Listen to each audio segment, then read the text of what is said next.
of this summer season, because there's not a whole lot of range on Afrika's side. I feel like Rise will be able to do a fair bit of stuff, but Ruler, he's likely not going to be able to, as Life's trying to keep him alive, but it is just not going to happen. Life now going to get stunned up as Dread gets the chomp down, but that is first blood going over to Afrika, and a great start for their bottom lane.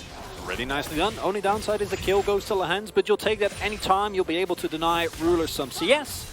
Also going to get this wave into the turret. You'll be able to pick up, I think, half of it, but some XP denied. Your disadvantage is gone. This is a bit greedy, though, and Klid is in the general vicinity. He needs to respect. Killer is there. Yeah, Klid's just going to make his way out. Lehens takes a bit of a flame breath from good old Dragon down there, but he will be A-okay. And nicely done. Klid just shows his face, draws a little bit of attention, and it's still early enough in the game that the Dragon damage is something that you really need to respect. Do see the result of that early action that was set up by Afrika. Klid was still a level behind at that point, still is, as this is also on vision, you know. Dread, well, does get spotted there, but just really nicely done. Yeah. Great layering. Ruder's flash there. Very unfortunate with the pillar still up. There's no way that you're ever living there. And Lehens' flash was... liking the early game aggression from Afrika thus far. Only landed them one kill, but it has been successful as Fly. Yeah, does have his flash back up again, as he's going to flash over the Realm Warp, tries to get himself out of the way. Shockwave is going to pull them back. Dazzle barely misses, but now Klid is very angry and will be able to catch up to the Orianna, so he gets his revenge. They do get into a 5v5 situation, and Keen makes his way towards the bot side. Ruler not going to have to be nearly as scared. A Renekton with Slice and Dice and Flash can cover a real big amount of distance. In this scenario, shouldn't be the biggest issue, as this will be the plates that we talked about when this was picked up. I'm going to give a little bit more gold over as BDD. Yeah, getting aggressive here onto Fly. He's running real fast. The Shockwave's going to try and pull him away, and good positioning there as Fly wants to get past the Rise. But he's pitched himself a bit of a tent here in this brush as Klid and Life moving their way up as Dread puts down the pillar, flashes forward. Zenith Blade's fantastic, and BDD is going to get shut down. You know, same as, you know, King's Tribute from the Trundle. And Renekton. Yeah, and Renekton. There's going to be a heck of a lot of healing, so neither of these teams going to feel very good about giving this one up as, okay, we're going to throw out the Chains of Corruption. Dazzle doesn't find too much as Keen has to slice his way out. Health lead for Gen G. As Life, he's happy to give away a bit of his health bar, as it looks like Afrika not willing to give this one up, as that's a double kill instantly from Fly. Finds the Shockwave, and now Lehens is looking to follow up. Rascal, it's going to take a bit of killing to get him down. As Subjugate is now ticking. Keen looking for the backline. Wants to find the slice angle, but doesn't quite get in there. But Klid's still taking way too much damage. And Afrika will be able to get this outer turret and the Dragon. Fly making the plays. It came out of nowhere. They both have all their summoners available. And you have a Taric ultimate. It doesn't matter if you get 100 to 0'd in a matter of seconds. Beautifully played by Afrika there, and they're basically gonna get given this Drake for free. And you already said earlier tonight, Atlas, yeah, Fly, he's comfortable on the Orianna. Well, here we see why he wasn't allowed to play it for a large part of the split. And this is why Afrika looked good in their first few matches, of course, because if Dread just decides to build some armor and then anathemas onto Rise, who kills him? No one. Exactly. True Shot Barrage does a lot of work there as Klid's in a bit of trouble. Solar Flare is going to connect. Lehens decides to actually hold back because the Shockwave is all they need to murder the bear. It's going to come through. The flash comes out from Life to avoid the Solar Flare. So no flash dazzles to come through here from him, is okay. There's the ulti, they get the Cosmic Radiance. That's the first we've seen. It looks great, does nothing.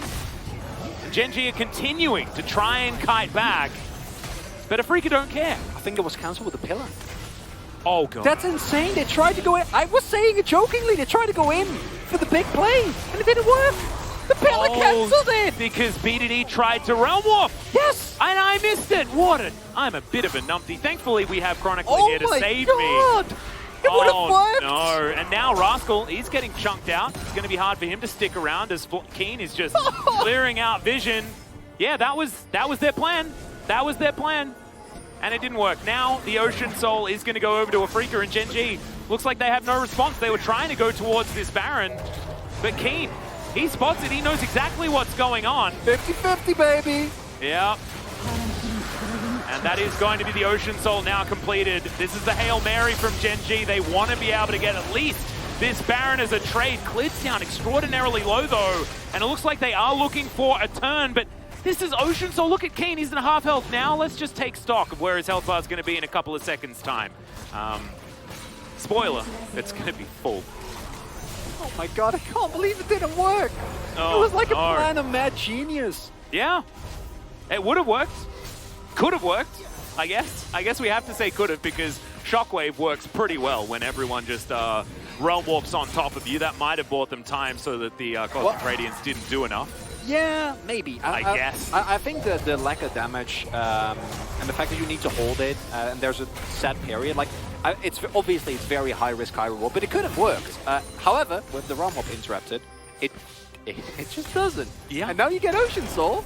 Baron's looking good as well, and Afrika are just in prime position this game, and I'm just very pleasantly surprised by how well Afrika has navigated these comps, and I do think it goes back to that Orianna and flying, because Afrika just move so differently when you notice this confidence that they have, right? When they know that they can just set up these plays, and it's been two of his ultis that basically have put them in this position. This time, the Shockwave will be flashed. Yeah, doesn't matter. See, so there we go. We're going to actually respect it, thankfully, after 30 minutes. That is going to be enough time.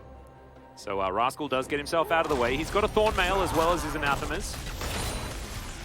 This Fly moving towards this top lane. In the turret, he should be able to grab this one as Gen G looking for some vision towards this Baron, but you can see there's not very much. The inner turret's just going to be taken.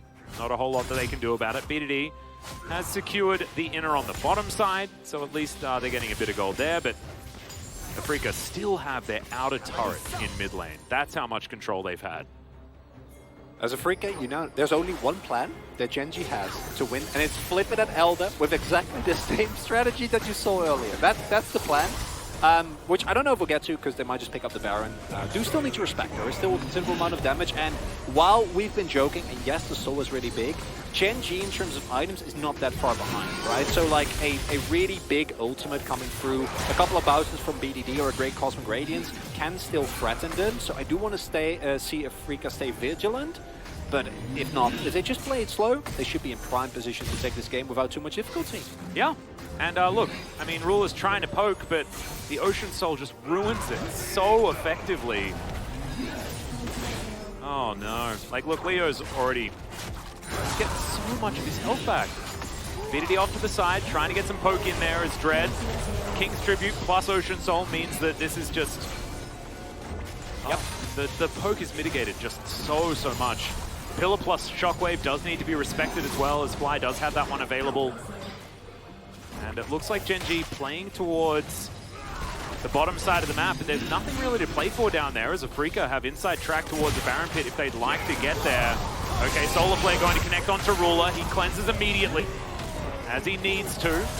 Chains of Corruption now on cooldown. But the big buttons are still up here for Gen G.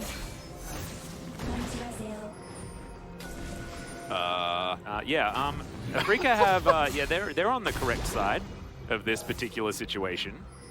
This is getting a little bit awkward as this face-off, this K-Ram that we have in the mid lane, is very strange. Here it is. We're going to try it one more time. In they go. Cosmic Radiance. Rascal was outside of it, though, and he's just going to get chunked immediately. Ruler's in trouble. Keen goes down to his GA, and that is going to be Ruler already dead. BDD's gone as well. There is no damage remaining on Gen G, and I have a feeling they are no longer welcome in this game. This will be the turret taken down. This will most likely be the ace unless Clid is just going to stick on his fountain the entire time. And Afrika have done it. They have the Ocean Soul, they have a Dream, and they will most likely have a slaughtered Nexus here in the Gen G base. Textbook game from Afrika. They read Gen G like a book, and I don't think we're going to see Fly play Orianna again, because